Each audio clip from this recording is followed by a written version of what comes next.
अस्सलाम वालेकुम दोस्तों, की हाल चाल है जनाब। तुसी देखते पे हो अपना देश पंजाब टीवी ते मैं तुहाडा मेज़बान मोहम्मद नदीम खरल।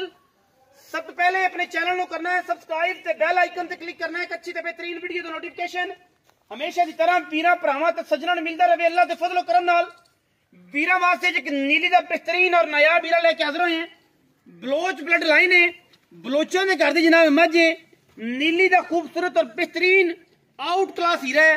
रुग रुग दा खूबसूरत थन पन्ना दे मैनू हवाने। मैं पूरी बरीक पूरी नीली दी पूरी कच्च दा खड़ावना पूरी वलैती मझ मैं दा खुडा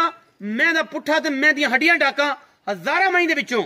कदे इस तरह दे जानवर नीली ते पैदा होंदे ने। अल्लाह दे फजलो करम नाल नीली दी कलैक्शन है, नीली दियां मझां ने। अपना देश पंजाब टीवी ते वीरां दा शौक करवाने हैं। अखां वाले बंदे मझ नूं पढ़ लैणगे जिन्हां नूं रब ने अखां विच नूर दिता है कि मझ दी जात नस्ल और खानदान की है। हजारां मीडिया मई दे विचों चील उतरे हुए गिठ गिठ पशम उत्तों जाके कुंडा सिर और मैं नूं रुग रुग दा लग्या थन पिंडे ते लगे निशान पुराने ये लगे हो जनाब वीरां दे सामने ने। अल्लाह दे फजलो करम नाल टिश्यू पेपर वर्गी नीली दी जनाब मझ सुबह तीसरा है। अल्लाह दे फजलो करम नाल मगर मैं दे कट्टे मैनू अख मणमण दी बिल्ली सिर कुंडा मथे ते लथा होया चीन मुच्छां मगियां और माशाअल्लाह पूरा कच्च दा खिडावना है। अपना देश पंजाब टीवी ते वीरां दे शौक कराने हैं और वीरां दे शौक नीली दे कराने हैं। मैं मेरी माड़ी होवे किसे पासों मैं वलैती ना होवे मैं खानदानी ना होवे मैं अपने आप दे विच नीली ना बोलदी होवे। अल्लाह दे फजलो करम नाल चैलेंज है सारियां नूं सारे शकीनां नूं मैं कुंड उतर रख दी है उतों जाके कुंडा और माशाअल्लाह मशकां लाई फिरदी है। अल्लाह दे फजलो करम नाल ये नीली दी वंड 1.5 इंच दा पैप लगे है। अल्लाह दे फजल नाल हवाने नूं जेड़ा दुध इंशाअल्लाह अगे जाके स्टोर करदा है और कमाल अल्लाह दे फजलो करम नाल वीरां वास्ते नीली दे ब्रांडां दी कलैक्शन है और इंशाअल्लाह बंदे वेखणगे अखां वाले तो उस टाइम पहचानगे कि जनाब वाकई वलैती है। लेने देने मुकद्दर ने लेने देने मुकद्दर होंदे ने। साडी कोशिश जिहड़ी नीली दी है और अल्लाह दे फजलो करम नाल सतलुज बार दे इस खूबसूरत इलाके दे विच नीली दे इलाके दे विच वीरां वास्ते नीली दे जानवरां हमेशा अपना देश पंजाब टीवी वीरां दा शौक करवांदा है। लेने देने मुकद्दर होंदे ने और इंशाअल्लाह ये नीली दी गल है रावी दी नहीं। रावी दी मझ होएगी रावी दसांगे नीली दी मझ होएगी नीली दसांगे बाकी लेने देने मुकद्दर ने। इंशाअल्लाह मैं अज रात वीरां नूं सौण ना देवेगी एडी बरीक है एडी वलैती है एडी नस्ली है। बाकी इंशाअल्लाह कैमरे विच पूरी कनेक्शन पूरी गलबात पूरी नस्ल पूरी जात और खानदान वाली है मझ बलोचां दे घर चों बलोच ब्लड लाइन दे विचों इंशाअल्लाह वीरां दी कलेक्शन लेके हाजिर होए हैं। इंशाअल्लाह जिवें लोग ब्रांड ते जाण तो कतरांदे नहीं इंशाअल्लाह वीर इस तरीके नाल अपना देश पंजाब टीवी ते नीली दी मझ लैके नीली दी मझ वेख के इंशाअल्लाह अल्लाह दे फजलो करम नाल रूह राजी होएगी क्योंकि साडी पहली और आखिरी तरजीह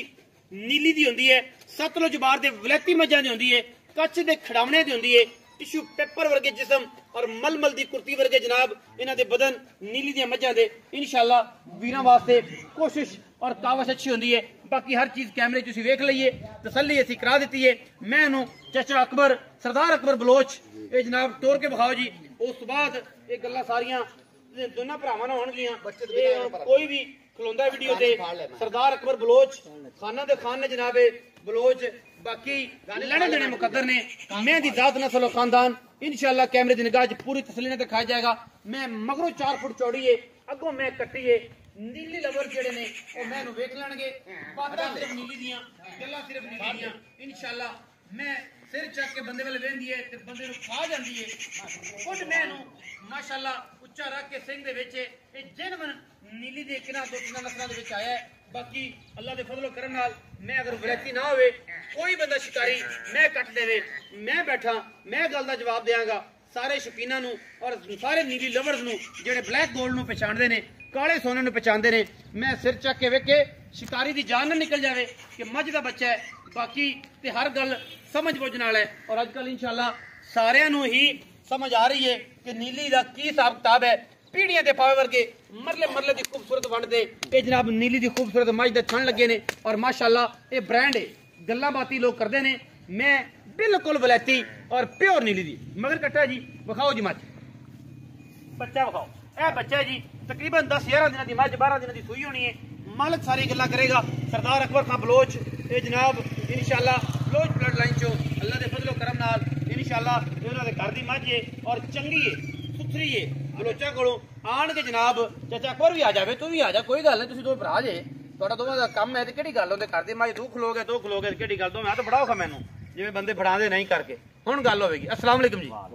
की हाल चाल दोवां दा गल एक जना करेगा काले खा तू कर चाचा थोड़ा जिहा नवां है तो थोड़ा जिहा उलझ जांदा है दस दईए कि चाचा विच खड़ा है सरदार अकबर खान बलोच सर अच्छा काले खां मैं विखाईए किनवे सूबे मैं दूजे नहीं यार ना मैं दूजे नहीं मेरी गल सुन लो मैं दूजे भी है हां विच एक साल दा गैप पै गया गैप पै गया मैं पहले सोई है मैं तीसरे सूबे मैं नवे दूध नहीं हुई मेरे ना कैमरे च गल कर मेरे ना गल ना कर बंदे तेरी शक्ल पहचान पता लगे कि फलाना बंदा सरदार इधर आ यार खान इत्थे पूरा साल ना मैं नवे दूध नहीं हुई मैं तीसरे सूबे मैं हुन ना भाई तीसरा ही हो कोई गया तीसरा समझो तो कोई दूजा समझो अपनी नजर ना मझ लेनी है मझ वलैती ना होवे मझ नीली दी ना होवे असि देनेदार जी बिल्कुल मुक्दी गल है मैं थाना दी गल दस बिल्कुल गारंटी है तेरा पूरा ना छट्टा ना फुआरा सा बोतल है कोई बंदा चो लवे कोई बंदा बोतल गंड मरोड़ी कोई शय नहीं ओके दी रिपोर्ट है फाल्ट होया थाना च सरदार साहब ਤੁਹਾਡਾ ਤੁਹਾਡੀ ਦੁੱਧ ਕਿੰਨਾ ਜਿਹੜਾ ਜੈਨੂਨ 2 ਟਾਈਮ ਕੋ ਚੋਵੇ 3 ਟਾਈਮ ਚੋਵੇ ਨਾ ਤੇਰੀ ਨੀਵੀਂ ਨਾ ਮੇਰੀ ਇਨਸ਼ਾਅੱਲਾ ਅਸੀਂ ਕੰਮ ਕਰਨਾ ਵਲੈਤੀਆਂ ਦਾ ਚੰਗੀਆਂ ਮੱਝ ਅਸੀਂ 2 ਨੰਬਰ ਕਰਕੇ ਮਾਂ ਮਾਲ ਦਿੱਤਾ ਹੈ ਨਾ ਦੇਣਾ ਨਾ ਹਯਾਤੀ ਹੋਗੀ ਇਨਸ਼ਾਅੱਲਾ ਦੇਾਂਗੇ ਪੱਕੀ ਗੱਲ ਦੱਸੇ ਜਿਹੜਾ 2 ਟਾਈਮ ਚਵਾ ਦੀ ਜਿਹੜਾ ਦੁੱਧ ਠੰਡਾ ਦੁੱਧ ਦੇਣਾ हाँ मैं को 15 किलो लेकिन आप 14 किलो चुआ था दूध सारा हाँ जी सारा दूध मैं तां दसना ਉਹਦੀ ਵਜ੍ਹਾ ਹੈ ਕਿ ਥਾਣਾ ਦੀ ਤਸੱਲੀ ਹੋ ਜਾਂਦੀ ਹੈ ਵਪਾਰ ਲਾਈਨ ਹੈ ਕੋਈ ਬੇਲੀ ਇਹ ਗੱਲ ਕਰਦੇ ਨੇ ਕਿ ਯਾਰ ਥਾਣੇ ਛੱਡਤਾ ਸੀ ਥਣ ਵੱਧ ਘੱਟ ਨੂੰ ਸਾਰੀ ਨਿਚੋੜ ਚੋਵੋ ਬਾਅਦ ਚ ਬੱਚੇ ਪਿਲਾ ਦੋ ਸੂਈ ਕਿੰਨੇ ਦਿਨਾਂ ਦੀ ਮੈਂ ਅੱਜ ਨਾ 11 ਤੋਂ 12 ਦੇ ਹੋ ਗਏ 11 ਤੋਂ 12 ਦਿਨ ਹੋ ਗਏ ਸੂਆ ਤੀਜਾ ਮੈਂ ਕੋ ਦੁੱਧ 14 ਕਿਲੋ ਇਸ ਟਾਈਮ ਹੁਣ ਕਰੀਏ ਮੁੱਲ ਦੀ ਗੱਲ ਚਾਚਾ ਅਕਬਰ ਖਾਂ ਬਲੋਚ ਤੇ ਜਨਾਬ ਕਾਲੀ ਲੰਗਰੀਆ ਇਹ ਦੱਸੋ ਕਿ ਹੁਣ ਕੀ ਪਿਆਰ ਵਾਲਾ ਮੁੱਲ ਹੈ ਐਸਾ ਮੁੱਲ ਕਰ ਦਿਓ ਕਿ ਸਾਰੀ ਰਾਤ ਨਾ ਫੋਨ ਬੰਦ ਹੋਣ ਤੇ ਬੰਦੇ ਕਹਿਣ ਮੈਂ ਲੈਣੀ ਹੈ ਕੋਈ ਆਖੇ ਮੈਂ ਲੈਣੀ ਹੈ ਕੋਈ ਆਖੇ ਮੈਂ ਲੈਣੀ ਗੱਲਾਂ ਚੀਕਾਂ ਪੈ ਜਾਣ ਸਾਡੇ ਕੋਲ ਵਪਾਰੀ ਆਣ ਬੜੇ अच्छा मैं लैन ਅਸੀਂ ਮੈਂ 11 ਲੱਖ ਤੋਂ ਮੁੱਲ ਘੱਟ ਕਿਸੇ ਬੰਦੇ ਨੇ ਕੀਤਾ मैं ना फिर कैमरामैन भी ले जा ਮੇਰੀ ਗੱਲ ਸੁਣ ਤੇਰਾ ਮੁੱਲ ਉਹ ਕਰਸਾਂ ਜਿਹੜਾ ਲੈ ਦੇ ਲਿਖਾਂ पक्की गल कर यार कोई भी उसी जिंदे ਇਹਨੂੰ 19 ਵੀ ਛੱਡਣਾ ਪੜ प्यार कर ਸਕਦੇ ਨਾ ਬੜਾ ਕੋਈ ਤੈਨੂੰ ਬਾਹਰੇ ਬੰਦਾ ਆ ਦੇ ਨਾ 11 ਲੱਖ ਤੋਂ ਮੁੱਲ ਘੱਟ ਕੀਤਾ ਤੈਨੂੰ ਮੈਂ ਖੜੀ अच्छा ठीक है ਇਹ ਗੱਲਾਂ ਨੇ ਹੁਣ ਮੇਰੀ ਤਾਂ ਅੱਜ ਆਖਰੀ ਗੱਲ ਸੁਣ ਲੈ ਫਾਈਨਲ ਗੱਲ ਦੱਸ ਫਾਈਨਲ ਮੈਂ 7 ਲੱਖ ਤੋਂ 100 ਰੁਪਏ ਘੱਟ ਨਹੀਂ ਮੇਰੀ ਸਮਝ ਚ ਨਹੀਂ ਗੱਲ ਆਉਂਦੀ ਤੂੰ ਮੇਰਾ ਭਰਾ ਹੈ ਮੁੱਲ ਮਾਲ ਦਾ ਹੁੰਦਾ ਹੈ ਬਲੱਡ ਲਾਈਨ ਦਾ ਹੁੰਦਾ ਹੈ ਬਰੀਡ ਦਾ ਹੁੰਦਾ ਹੈ ਇਹਦੇ ਚ ਕੋਈ ਦੋ ਰਾਏ ਨਹੀਂ ਕੱਟੀਆਂ ਵੀ 9 ਲੱਖ ਦੀਆਂ ਵਿਕਦੀਆਂ ਨੇ ਹਾਂਜੀ ਵਿਕਦੀਆਂ ਜੋ ਕੱਟੇ ਹੀ ਵਿਕੀ ਜਾਂਦੇ ਨੇ ਕੋਈ ਦੋ ਰਾਏ ਨਹੀਂ ਪੱਕੀ ਇੱਕੋ ਗੱਲ ਸੁਣਾ ਲੰਮੀਆਂ ਨਾ 11 5 7 ਮੈਨੂੰ ਨਾ ਸੁਣਾ ਮੈਨੂੰ ਇੱਕ ਸੁਣਾ ਕਿ ਆਪਾਂ ਇਹ ਹੈਗੀ ਤੇ ਆਪਾਂ ਪੂਰੇ ਲੈ 6.5 ਲੱਖ ਤੋਂ 100 ਰੁਪਏ ਕਿਨੇ ਵਿੱਚ ਡਾਲੇ ਦਾ ਕਿਰਾਇਆ ਛੱਡ ਆ ਜੋ ਵੀ ਮੋੜੇ ਵਾਲਾ ਹੀ ਨਹੀਂ ਛੱਡਣਾ ਨਹੀਂ ਛੱਡਣਾ 6.5 ਲੱਖ ਰੁਪਏ ਡਿਮਾਂਡ ਕਰ ਰਹੇ ਨੇ ਇਸ ਬੋਲੀ ਬਿੱਲੀ ਮੱਝ ਦੀ ਨੀਲੀ ਦੀ ਮੱਝ ਨਾ ਹੋਏ ਸਰਦਾਰ ਸਾਹਿਬ ਜੁਰਮਾਨਾ ਸਾਡੀ ਘਰ ਦੀ ਨਾ ਮੈਂ ਹੀ ਬਣਾਉਂਦੀ ਮੈਂ ਤੁਹਾਡੇ ਘਰ ਦੀ ਮੈਂ ਨੀਲੀ ਸਾਬਤ ਨਾ ਹੋਵੇ ਮੈਂ ਵੀ ਵਾਪਸ ਉਹਨਾਂ ਦੀ ਪੈਸੇ ਵੀ ਉਹਨਾਂ ਦੇ ਮੈਂ ਲੈ ਜਾਣ 1 ਰੁਪਿਆ ਨਹੀਂ ਲੈਣਾ ਇਹ ਚਾਚੇ ਅਕਬਰ ਬਲੋਈ ਦੀ ਗੱਲ ਹੈ ਇਹ ਸਰਦਾਰ ਅਕਬਰ ਖਾਂ ਬਲੋਈ ਦੀ ਗੱਲ ਹੈ ਸਰਦਾਰ ਸੱਦੇ ਨੇ ਇਸ ਇਲਾਕੇ 'ਚ ਬਲੋਚਿਸਤਾਨ ਵਾਲੀ ਸਾਈਡ ਤੇ ਕਿਉਂਕਿ ਫਿਰ ਸਾਡਾ ਚਾਚਾ ਹੈ ਇੱਥੇ ਇਹਨਾਂ ਨੂੰ ਖਾਨ ਸੱਦੇ ਨੇ ਮੈਨੂੰ 6.5 ਲੱਖ ਰੁਪਇਆ ਇਸ ਮੱਝ ਦਾ ਮੁੱਲ ਹੈ ਪਿੱਲੀ ਇਹ ਜਨਾਬ ਹੋਤਾ ਬਾਰ ਦੀ ਨੀਲੀ ਬਾਰ ਦੀ ਰਾਣੀ ਹੈ ਅੱਲਾ ਦੇ ਫਜ਼ਲ ਕਰਮ ਨਾਲ 6.5 ਲੱਖ ਰੁਪਇਆ ਡਿਮਾਂਡ ਕਰ ਰਹੇ ਨੇ ਵਿੱਚ ਲਾੜ ਪਿਆਰ ਹੈ ਮੈਂ ਕਰਾਵਾਂਗਾ ਸੱਜਣਾ ਦੇ ਭਰਾਵਾਂ ਦੇ ਲਾੜ ਔਰ ਮੁਹੱਬਤ ਦੀਆਂ ਗੱਲਾਂ वीडियो लगी अच्छी वीडियो करे लाइक शेयर और कमेंट और अपनी राय सानू करे जे जरूर आगा पाकिस्तान जिंदाबाद पाक आर्मी हमेशा